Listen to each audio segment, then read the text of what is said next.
Mais la mikolo utako le kato mona kiyo mingi kobeta c'était ko mais la servante de Dieu. Mama Gerda. Un ange ne peut pas combattre un ange. Et ça là, on a pas si tant bon.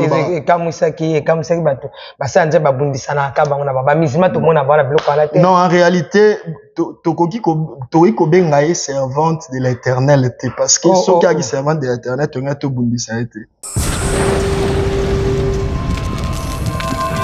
Mais l'homme de Dieu, c'est totalement là, mon Zaka Mama Gerda, tu as l'exception de son photo, hein. Basa nzambe sope bazali o ba représentaka Yesu masi na photo. C'est que tozui na bango na Mama Gerda to sangsi ba même famille. C'est que bazala ta famille moko pratique wana eza vraiment malamu. Mais parlons un peu s'il vous plaît, to mati un peu tempo. Parlons un peu, il y a les gens de Branham. Oh yo bazala Jésus na sima mkongo na bango. C'est ba démarche d'amener au bundisa Mama Gerda. Que ngolo balelo ke simbi. Kobundisa moi kilo Mama Tiffany. Faut te loba bino bosali école ya kotangisa Mama Gerda. Donc et simbi makasi ya bongwani parce que tout le monde azo obi maisuti ya bongwani. Abongo etikali kake aya topesa e baptême. Hein? Etikali ka wana bongo Mama Gerda baptême. Vraiment nzamba ku mama pona na musa o to sali pona Mama Gerda par rapport à ndenga esungie makasi ata boye ba olobate esungie quand même en secret bien non ba pratique. Qu'est-ce que tu vas répondre les imbéciles par le silence avant une qui m'a mis sous quelle était. Non biso toi imbécile na été par le silence. Non.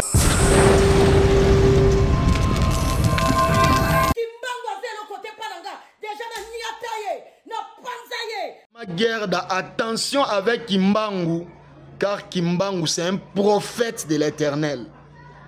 Kimbangu est plus que l'acteur là de films Oyozo Tsawana, tandis que Kimbangu Kutu a sakola qui au nom de Jésus, mais acteur na yowana a tourné film ya Jésus et puis a comment retourner ba film ya porno. Comment tu peux comparer un païen avec un prophète de l'Éternel? Ce qu'on va dire comparer Kimbangu na prophète dans ya acteur ya film, c'est que n'a pas comparer Yona à Betty Masikidi na Pongo Love. Kimbangu n'a pas dansé ba danse wana. Kimbangu nous a enseigné Jésus-Christ. Baza parmi ba père. Oh lelo sorozo le bela Yesu. Ils a passé, il y avait des prophètes au baléka qui avant chaque contrée soroza maîtrise la spiritualité hein. Au monde chaque nation nzamba pesa bango ba sakoli na bango ba benga bango ba aîné de la foi ba prophète parce que chaque prophète nzamba pesa ke contre moko boyi Kimbangu azaki prophète un vrai prophète de Jésus-Christ il a parlé la parole de Jésus-Christ. Est-ce qu'on a maîtrise à l'histoire à Kimbangu wana?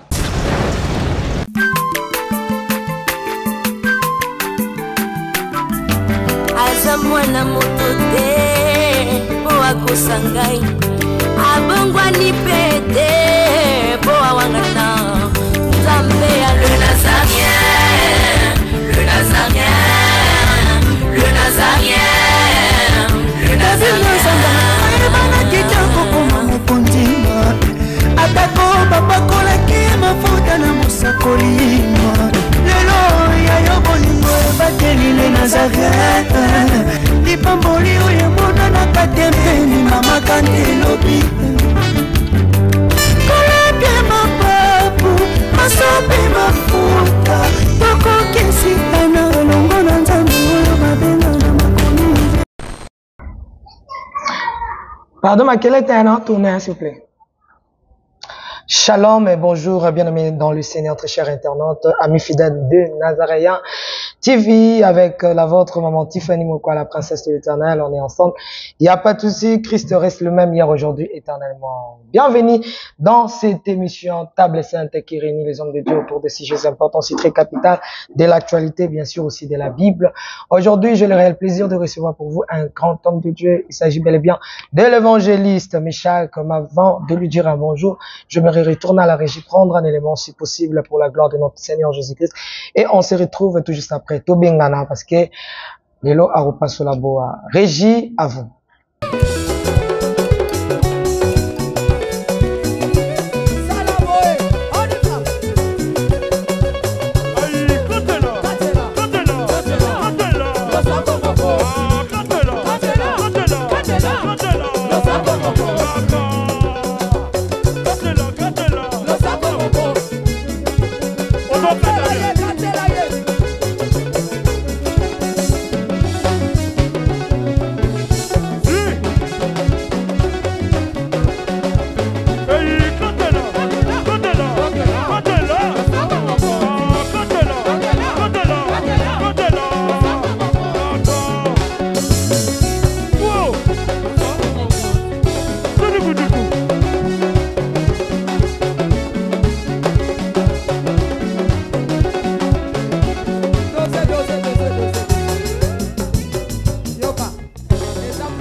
maboko. Honorable avec beaucoup de respect. L'Oscar honorable. Oh, Abinambo. Michele. Wow. Asiko dati na honorable. Oh no. Oh makonzi babine la kanzambe te. Siko anga na kokota te. Aizana no balion na balion. Sik. Lo sapo. On y va. Wow. Hey, Abinambo.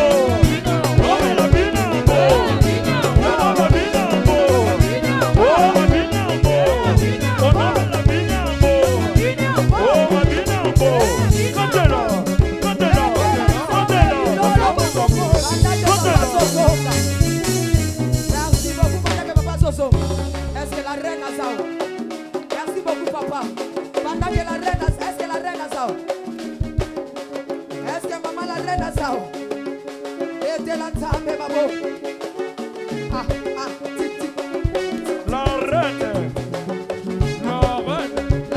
reine. Oui, Jésus. Honorable.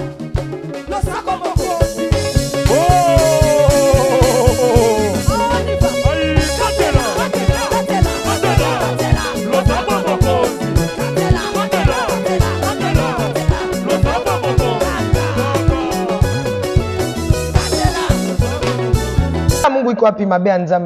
Mes big salutations à tous ceux-là qui nous suivent partout dans le monde entier, précisément la bande quoi, Belgique, Hollande, France, surtout la France.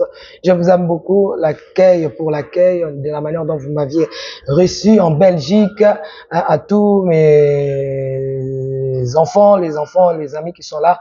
Là, je pense aussi à ces beaux couples au Bazo Banda déjà, le tome ministère Bazo planté na Belgique. Là, je vois ces beaux couples Nzimbu, pasteur JC, maman de Nzimbu, na Belgique, na le Warden, voilà. Kolo Apambola Bino Mingi.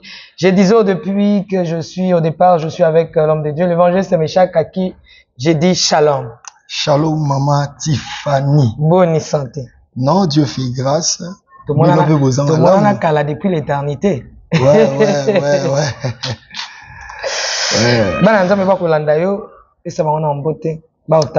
Oui, shalom peuple de Dieu, que Dieu vous bénisse partout où vous êtes. Okay. Je suis évangéliste par ministère, berger par fonction. Je dirige l'église Terre Promise, Ezoamina Massina, quartier D, Avenue Mbangi, numéro 98. Le lotoye, Tolobela, na pari Nzambi, l'on servante de l'Éternel, que Dieu vous bénisse. Voilà, Biyano, Isaïo Mitoun, Izakaya Biso. Bonne santé, église. Non, tout va bien et l'on a Nzambi, nous sommes malam. Le corps du Christ, quand je parle de l'église, précisément, je parle de l'église, corps du Christ. Est-ce que l'église, en général, va bien? Église, en général, tokolo ba eza malamu, sauf que ba kambi to ba mercenaire nde ba osala que église a touché. Pourquoi na église eza bien? Parce que église même ces jours de mort est incapable de toucher. OK. Alors église corps ils ont en bonne santé, sauf que quelques habits na l'église locale, parce que quand on parle déjà d'église corps, c'est Christ. Christ n'est pas malade. Aza bien bisonde église locale, ba sali, ba mercenaire, ba kotimo ebe na musala. Mais na mikolo kuta ko le kato mona kiyo mingi ko beta c'était ko teleme la servante de Dieu. Ma garde. Un ange ne peut pas combattre un ange. Et ça là n'a pas c'est tant bon.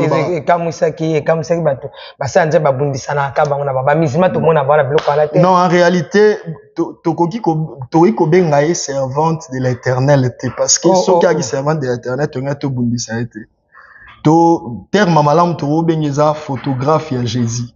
Photographe à Jésus, c'est-à-dire parce que il y a présenté ba photo servante de l'Éternel au azana maîtrise ya makambo nzambe pa ebi nzamba osa makambo mama na biso bando sala te, c'est pourquoi to bando telemela bo telemela po kaka lobi ke o azali mobile na ye Yesu azali mobile na ye za o ya monaki yango bo telemela ke to bo telemela ke pona azoloba ala kisabatu Yesu a photo. totelemela qui est parce que Yesu oyazo présenté selon Exode 20 d'abord toi ko représenter Nzambe na image moko te Nzambe mora boyango alors tant yo lobi ki wana Yesu vraiment tozo douter makasi parce que Jésus-Christ a esprit voilà to représenter boité so to lobi to banda o présenter ba photo c'est que mutu na mutaza na photo na parce que apparition à Christ et pas ya mutu nyonso a apparaître ka selon expérience o abimeli Jésus abimela aux an expérience na c'est wana photo na ndenge na yo o abimela prophète na biso pe na prophète c'est qui encore prophète non les prophètes prophète Jibril a zappé Jésus naïe tout comme les autres surtout le but va nous présenter ba photo c'est que tout dans la photo est belé parce que le Jésus de la Bible a plusieurs faces mais l'homme de Dieu c'est totalement là mon ezaka mama garde tem taiko l'exception Yesu photo hein ba ça nzambe sope bazali o ba représentaka Yesu masi na photo c'est que tozui na bango na mama garde to sangsi ba même famille c'est que ta famille moko pratique wana isa vraiment malamu. Mais parlons un peu s'il vous plaît, tout Mathieu un peu tempo. Parlons un peu, il y a les gens de Branham. Oh yo bazala Jésus na sima mkongo na bango. Aucune personne oh yo ya telemila banga lobela bango. Est-ce que zaka te pour na ministère moi c'est la combattre. Le go de pas maman guerre le go za moi c'est pour monele. Démarche wana vraiment banda kala. Ils ont battu nous sur mon arabilo, ba dégoûtant, mais peut-être Kobanga, peut-être Sony, peut-être vous avez battu les comment ça nous t'allons exposer à étaler vérité mon babimi c'est les ni juger point. Bazo confondre évangéliser na juger. Auto salato juger bango te mais toujours évangéliser ko talisa bango que o balaksa biswani za photo te deuxièmement au côté likia na photo et bon on a ba période ya ba saison de pluie so photo et baby parce que photo et beba photo eza matériel et ko beba eza le ba msuba représentant nzambe o mona te ngubu non wana eza ba créature tokoki kokomi sa créature créateur te vous voyez donc eza ba sens wana tant aux photo au bande au présenter biso photo c'est que au tinda biso tout ça elikia na photo alors tant to remonter elikia na photo c'est que to BBC to bouki doctrine parce que normalement biso tant que les enfants de Dieu il faut te ba que non il faut te elikia na biso na maloba nzambe que na ba oeza ba matériel mais est-ce que selon yo ndenge bo ba démarche d'amener au bundisa mama garde est-ce que ngolo ba lelo ke simbi Kobundi César moi kilo mama Tiffany faut le ba bino bosali école ya kotangisa mama Gerda donc c'est ça le terme eza école nandene ya kozongisa na nandene ba mama Gerda tia lekina ba teva se ba 16 na tangi bonzambe voilà na kusona lobina loba et osamo passe mais nazo affirmer en vraiment lokola mosala nzambe po muto ayekoli makambo nzambe suka na donte makambo nzambe to suka ngo na donte au-delà, il y a donc photo de sa connaissance. Vous savez, David, si tu as Isa Goliath, tu présentes à Libanga David Kamoukie, Nzoka, tu sais que tu présentes à Libanga David, tu sais que Makas, parce que David s'est préparé face à des défis au Goliath. Donc, une vie sans préparation, c'est une vie morte. Okay. C'est de la même chose, Makambo Nzambe, Zarana préparation. Mon Nzambe, pour tinda Moïse, dans Exode chapitre 3, a qui libéré Israël, a bandi d'abord qu'on préparer à passer par Pharaon. Ils a qui école pour un mukanda, pour lobi tango koya pour bimisa peuple et longinae ezala reconnu et pas ya Pharaon.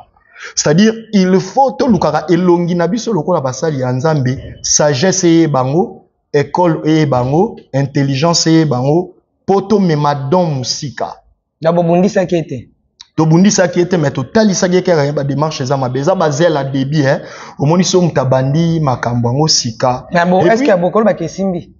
Et simbi makasi abongo ani parce que to mona zo obi maisuti abongo ani. Abongo etikali kake aya to pesa e baptême.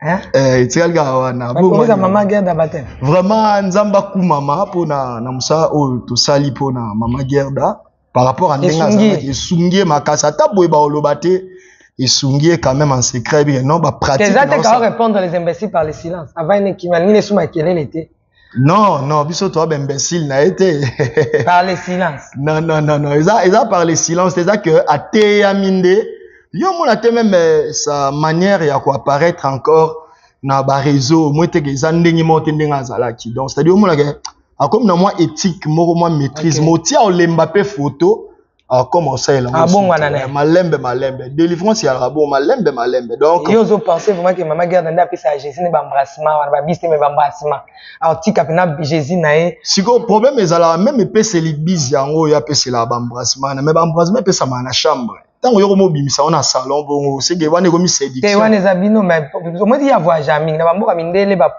to keibo to mona na ba mituka na ba bis na ba re so muta pesa na embrassement pesa ya tamboli mingi ebele bana ba voyage ebele mais bazangi mokeli ya nyonso donc tina nino za na ba voyage ebele ozanga voyage spécial au biso nyonso tozela iza okuta na mais c'est là yo évangéliste Meshak est-ce que ezala ki bakisi ezala ki manque de connaissance to ezala ki buzz kaka luka ki kanga na ye omonte mo ba omonte na na succès eza bon nyonso ça surtout bi ba kisi na koza vraiment limité parce que na ebi intimité na été na mamba osala mais ba fait tozo talisa ezotinda biso to lobake ana problème ya connaissance sans pour autant na acquiser no ba kisi na ye poso ba kisi na ozana ba argument mingi te pour na ebité il s'agit de quel kisi ya kozala labo photo ya Jésus ou comment mais to comprendre mingi que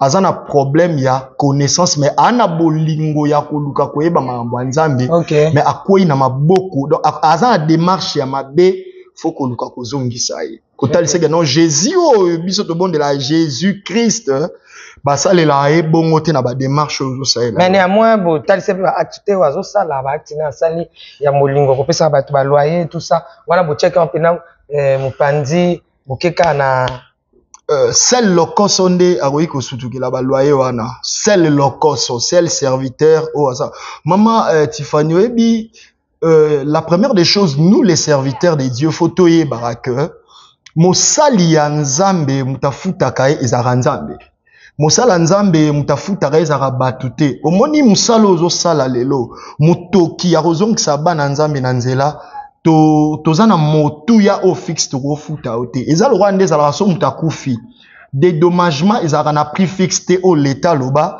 que mutu sera kufi bando futa $5,000 $5,000 ou $10,000 non c'est à dire l'œuvre de l'Éternel faut te bango d'abord que yé moko aza patron o aleki ba patron nyonso alors tant mosali ya nzamba komi ko kanisa lokola ke lifuti na ye eza na maboko ya batu akobandoko mamandia c'est pourquoi batu belé na place à courir vers muto à tout aramité ma batu bazo courir vers batu pour ba pesa ba garantie oui c'est bon ba pesa garantie lelo lobi oyebite nini o egoiko causer na vie na sur le plan spirituel bambongo nyonso eza bambongo osalela te bambongo mususu réclamaka lobi tu yango moni Élisée aboyaki kozwa offrande ya Naman Élisée aboyaki kozwa offrande ya Naman pourquoi parce que bambongo nyonso ya bambongo ozwa te mais arandaki service abino na pesa ata ba action de grâce na ya aboyaki mais évangéliste Meshak ce que ça faut na bana nzambe parce que ba kolanda non ba genre ya ba rubrique oyo salaki pour la kolobana tina maman garde juste après mais ce ça ba sortie médiatique to ba sortie ya maman garde wa sala oh vraiment choquant makasi kozani eloko eshokanga makasi mingi ezali oyo tomuto mona nayo wana ya ko baiser photo c'est-à-dire ko bezango pe na sens ya kotalisa c'est comme si professionnalisme moko na makambo ya chambre mais ayi na libanda voilà bolimbisa bande peut-être ba langage dans le professionnalisme wana donc ça dit ana professionnel ça dit omiteka omoni na ba réseau lelo mama Tiffany toko mingi na ba mike mingi ba mineur ebele ba koma okota mingi na ba téléphone azo gérer maamna ye moko ça dit tant akutani na ba pratique a bongo yé tant que servante de l'Éternel ata kutu ba bezara Jésus ya mo au moins c'est comme si c'est un esprit de prostitution mais ils a démontré pour séduire les gens. Donc c'est pas normal. Il y a makambu musu basala na chambre. Jésus-Christ tanga nga rendre âme na molili ekotaka. Pour ani parce que changer bilamba. Tanga changer bilamba alongwa na bonzoto azongisa âme fo molili ekota. Makambu musu basala na baliemo eza secret. Tango yo bimisi yango en public. Donc cela montre déjà que ça nature ya mutu. Au moins il est une émission boy. On ne reconnaît pas la valeur de l'homme par rapport à ce qu'il dit, mais par rapport à ce qu'il fait. C'est-à-dire, oh ya sala et tali sabiso que mutu yo en dehors ya makambo azo sala, c'est que yana ba mamuso asala ya boy. Donc ce n'est pas bon, ça m'a l'air militaire. Merci tous on a dans la régie, tous on a au moins quelques éléments. Oh yo ya évangéliste Meshak à Talisa pour nous téléméla pe ko pekisa mama garde azonga nanzela. Régie à vous.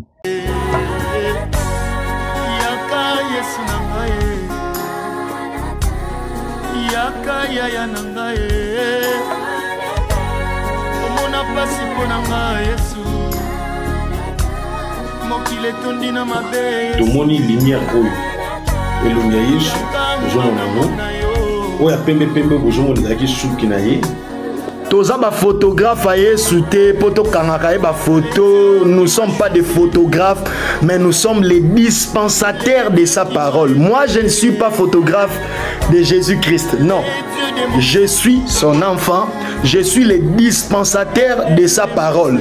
Je suis le porteur de la parole de Jésus et non je suis le photographe de son image. Non, Jésus-Christ est sur la terre ayaki en chair une seule fois apporta ki corps bango bazwa ngolu ya monae physiquement boy biso to monaka ye te meto bikaka ye chaque jour parce qu'il est la parole. Tant to tanga maloba nzambe toza posa to yeba esu te ba dispensation mususu abimelanga le la ange parce que le Saint-Esprit est déjà là. Le rôle du Saint-Esprit c'est pour garder l'église jusqu'au jour de l'enlèvement. Donc j'ai déjà Jésus dans ma vie. Inutile ya kolugana za na photo na ye. Nazo insister même si bosangani boza plus de 40 antichrist bataba kabal juif. Boza posa apparition à ba ange. Moi je n'ai pas besoin de l'apparition d'un ange, je n'ai pas besoin d'une photo parce que j'ai déjà Jésus dans ma vie. Une seule fois yasuka otozo zelaya koya ezatanga koya pour l'enlèvement. Regarde ce que la Bible dit dans Matthieu chapitre 24 verset 25e. La Bible dit ceci: voici je vous annonce davantage. Si donc on vous dit voici il est dans les déserts, n'allez pas, voici il est ici dans les chambres, ne les croyez pas. La Bible dit ne les croyez pas. Soki boyoki o azao abimaki o photo na abimaki bondi melabangote, c'est ce qui dit la Bible. Azakunate Yesu akina avance déjà précédent bino eba que un jour boya koluka bo matérialiser bo comme c'est charnel. Dieu n'est pas humain, n'imanisez pas Dieu. Dieu est spirituel. Il faut que to gumba melaye na molu seule manière to zelaye to mona kaika kaboye tanga koya ko zwabiso église na ye parce que Saint-Esprit a déjà to bikakaye bolanda bangote baza bato ba kabal juif bazo impressionné pour détruire l'évangile de Jésus-Christ. Nous sommes là pour nous contredire bino na évangile sans argument. Vous me présentez Moïse, moi je ne suis pas disciple de Moïse, moi je suis le disciple de Jésus-Christ. L'église a commencé, l'image de Jésus-Christ a commencé dans sa totalité dans les actes des apôtres.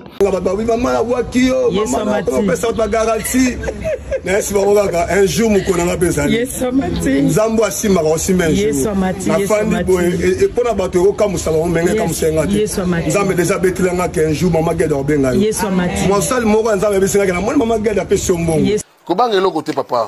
Kobanga eloko te donc limbisani na sala émission na yo na kati etaki pasteur mais ekosala eloko te mbongo noso eza na problème te zo mbongo no ndenge eza boye okokende nango eza na inconvénient moko te na kobenir nango okende nango papa cameraman omoni j'espère omoni mbongo papa Jean omoni mbongo donc sala nango nyonso olingi eza na problème moko te kobanga te ya yo kende nango na ndako sala nango nyonso olingi olandi lokoso soni pe mawa oteka âme na yo ka sans le savoir pour ba pesi mbongo a garantie oyebite derrière mbongo a garantie ndako ngo kozwa so les a posséder na ba esprit nini hein mususu bapesi mbongo garantie ya église yango bomona mutu asala église chaque année ba sacrifice zo lekaka moyembi akufi diacre akufi kingandi akufi ozo perdre bandimi na église bandimianga ba amangani ya nzambe oteki yango sans le savoir pona mbongo moko financer na débit ya ministère na yo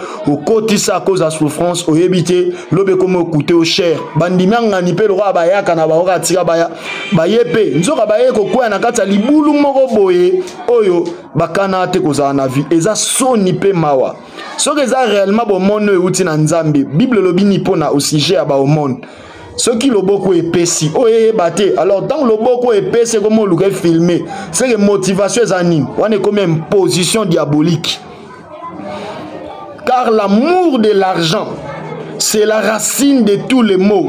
1 Timothée chapitre 6 verset 10. Eza bato ebele bakomi na bolingwa mbongo na ndenge ya mabe oteka amna na moni bato musu bavandi ti na banque se prosterner.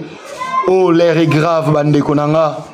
À cause ya pasi bandeko ebele bandimi toteka ba amna biso pona koluka au satisfaire peut-être besoin moko boye pozo ke la garantie po boye mo ebite be esprit ni ne ko posséder ndaku wana e ko posséder église wana bana nzambe toza la vigilant to komi na temps oyo ba commerçant ya ba am ya batu ba komi ebele toza na marché ya vente ya ba am na oki mosala nzambe muso azo encourager bi mama banda kuta église so yinga na oyebiso banda église est-ce que ko banda église ezalaka demande ya batu to ko banda église eza appel o nzamba tindi eza soni hein fanatisme tina basala nzambe yo kasi biso to telemela nde démarche na ye ya ko talisa que Jésus o yazo baiser wana eza ye wana vrai Jésus te aza bébé spirituel tozo orienté mais bino bozo encourager po bo mema ye wapi yo soi-disant pasteur oyo lobi ke nzambo ya kufaki pona yote keba pona yebi adresse na yote ni les sans effet na ba mbongo na yo ozo pesa batu ozo imposer o filmer après o pesa mbongo po azwa garantie basala nzambe totika lokoso eza malamu te. Si la souffrance commence à monter dans ta vie, mieux vaut prier à Dieu que d'aller se prosterner pour gagner l'argent parce que tu manques l'argent de garantie. Ok, koluka maman moko boye oyo oyebi état spirituel na été mais à cause anzala na yo ok ko se prosterner ba humilier. J'ai vu même des hommes connus à mboka na biso moi tout temps ba kombo msu ya bato ezate bazo kenda kuna pas d'intérêt que pour bakumisa nzambe longo na ye mais pour baki kozwa mbongo ya garantie. Ah yo zo mbongo ya garantie ya mutoyo oza na maîtrise ya spiritualité na été. Est-ce que yebelo ko azo gagner spirituellement na vie na yo parce que le boko ezo pesa ezaka supérieur ya o ezo zwa tango ke zo mbongo na ye o yebi origine na ngote. Ce qui réellement nzambo ya Biblia mtapambola ye akoki ko imposer batu te ke sera pambolio faut filmer yo sera pambolio il faut ogumba melanzambe na ye si réellement mbongo wane utaki na nzambe parce que Bible lobi so ki gauche et si droite e bati. Alors comment yo zo pesa au filmer au publier même biso to sala batu bolamu na za fondation SF to sunga ba faible mais au moins ateke mobola moto sunga ki to bimisa ki na maternité to na ngo boye to filmer yango parce que to yebi ke nzamba opambola biso donc nzala na yo ebosanisa o bandoto na yo te mosala nzambe zala ferme ba mbongo musuto ke kolandaka lobi ça va nous causer des problèmes. Si tu as besoin d'argent bonde la nzambe nzamba opesa mbongo nzamba opesa apprends-toi à travailler yekola ta métier mo salaka ça sera une bénédiction vraiment ça conseil na pesi batu nyonso bozo bambonga mama wana te ni ya garantie kozwa ngote so da ki mbongo malamu euti na nzambe kebayo yesu aleka mo santo Isaïe la gagné hein mukono nzeleza yesu wendenga pasoli guerre daleka lisusu parce que azabolingo nanga na nzela ya croix ndena bika. Dans ces ya Betty Masikini ou dans ces ya Pongolove ou dans ces ya Boziana, je me rends compte que nous sommes en face à servante de l'Éternel. Pas jusque là. naza en face ya danseuse ya orchestre moko boye ya ngambo wana. Vous savez, tant que vous avez vie chrétienne ici, vous avez veillé ma casse même sur l'apparence. Tant que moi, dans ta manière, vous avez besoin de tant que maman, vous avez se respecter. À quoi tangote? Non parce qu'ils ont péché, non, on habite qu'ils ont péché, mais pour la valeur ya kibomoto. Bastille moussous, pour la valeur ya kibomoto. Jamais tu go sale là. Au monde a raté moi si nion ce sera boti. Moi na bébé a même la maman maturité. Attends moi ça banda ko la mabe o la na ba position mabe même kolo boti. Il faut bébé wana a même la yo maturité. O comme o la na o na lingala to benga ekenge. O comme ko veiller na ba position na yo. Ndengeni muta ya mbi Christ na vie na ye. Lokola Seigneur, lokola sauveur na ye.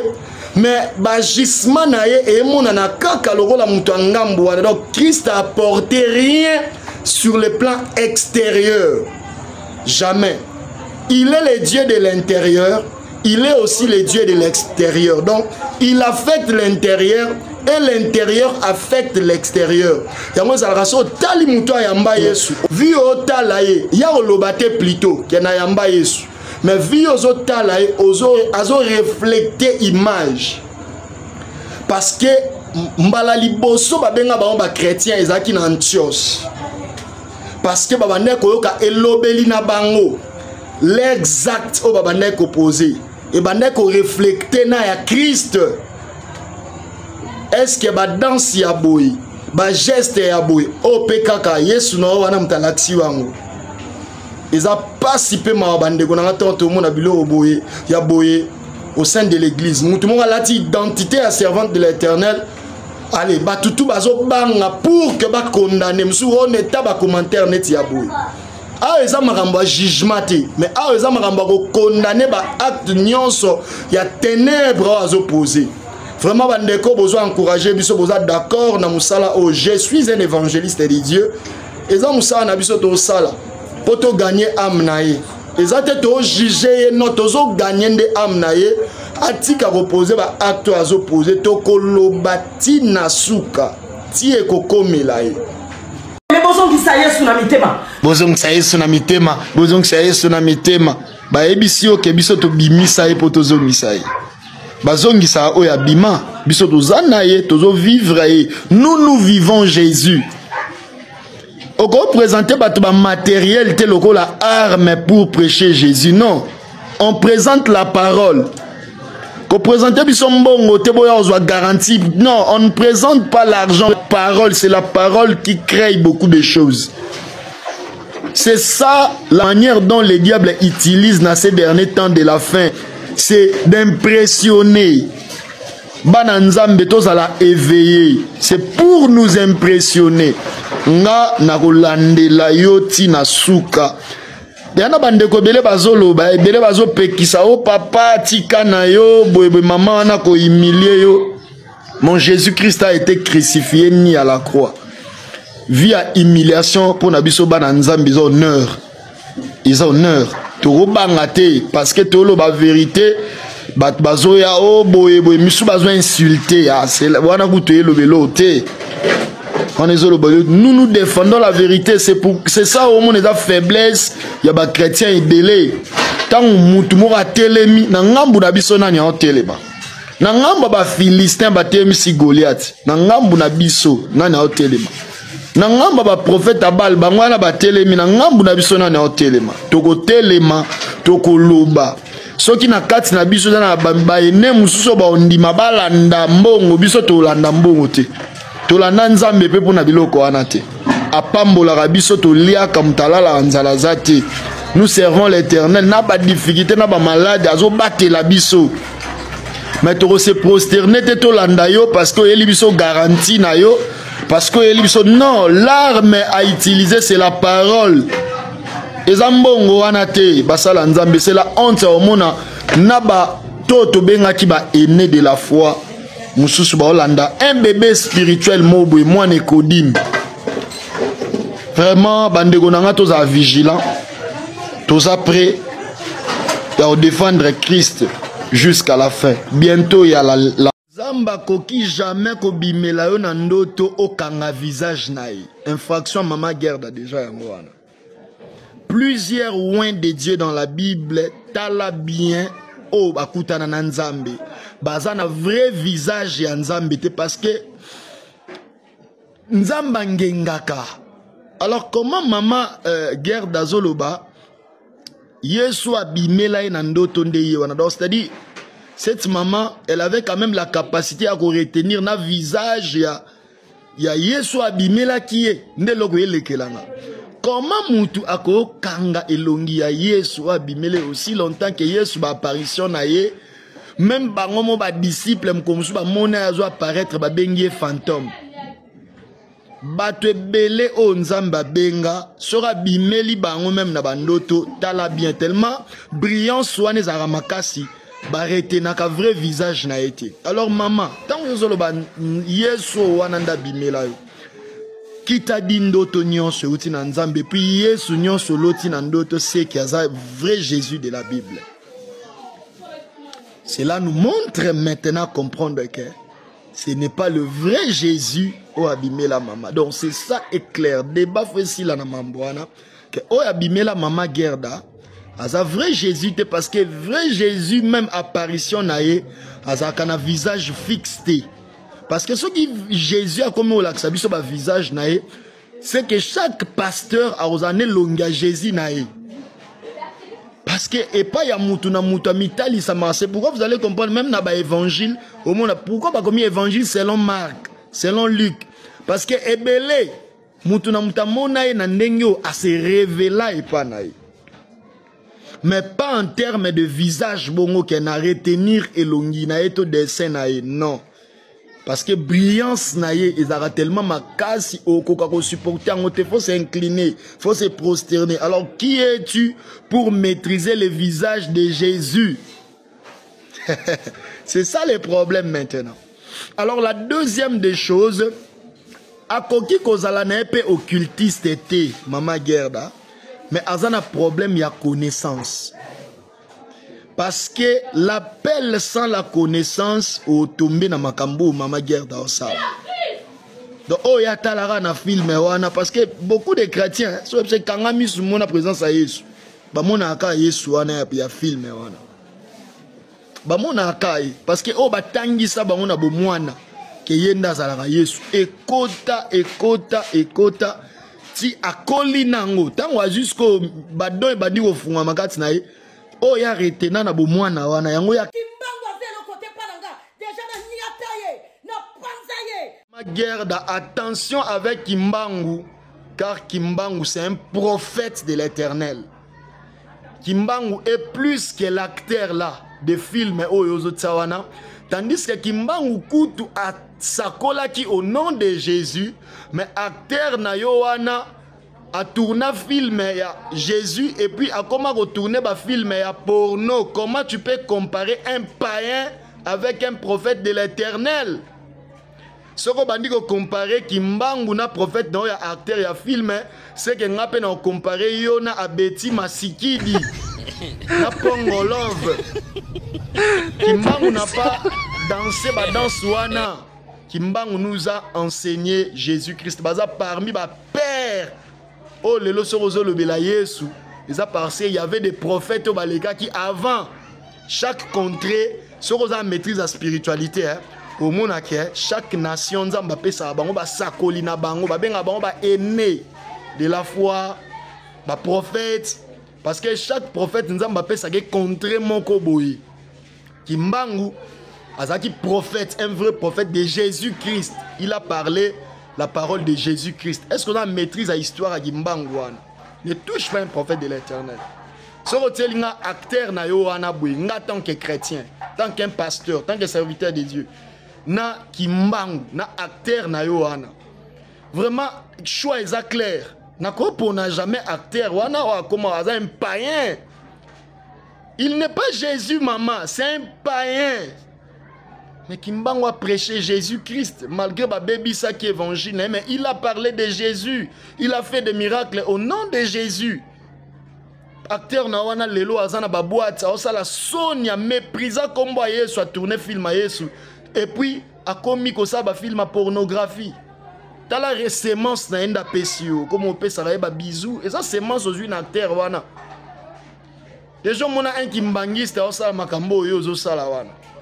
Kazui photo azana respect non seulement tant kende ba obenge nzambe mais bazana respect à un prophète, photo à un prophète de l'Éternel.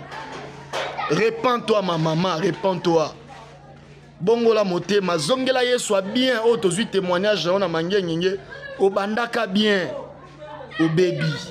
Obandaka bien maman, il faut accepter que ozala ki na actuellement awa oza suna nzambe te ndima de fait maman luka biso toko bonde la pona toko sunga yo. Ne méprisez pas les prophètes de l'Éternel. Merci de retour sur ce plateau. L'homme de Dieu est celle de ma vidéo dans mon compte. Évangile et tamboli, moni ango, l'air moins ça, c'est comme ça, tout ça, les amalamu. Quelque part, mais ça lit bien parce que mon tout le message est commun. Mais yo ça bien, on le bela bela, bah landa côté, ça bat belé, bah kangisa bango, bah landa bango, bah empoisonna bango. Non, bah Hollanda, ya malamu izage o asimbinga lekiwa azana bango. Ok. Na garde pas landa. Pour y a qui pas net. Bon, on a ba preuve vraiment bouée, tangible. Mais na moi ba menace, na niveau ba téléphone, ba message, même na niveau ya ba réseau. Donc na moi ba message. Alors tant on attaquait déjà mon, na moi ba menace et ba message. Na ko accuser nan. Na accuser mutu voilà, on attaque qui mais naza peu faible, te naza anyote ou ba wiko ya ba kangi na facilité. Ozana ani ozana cause. Voilà. Merci beaucoup.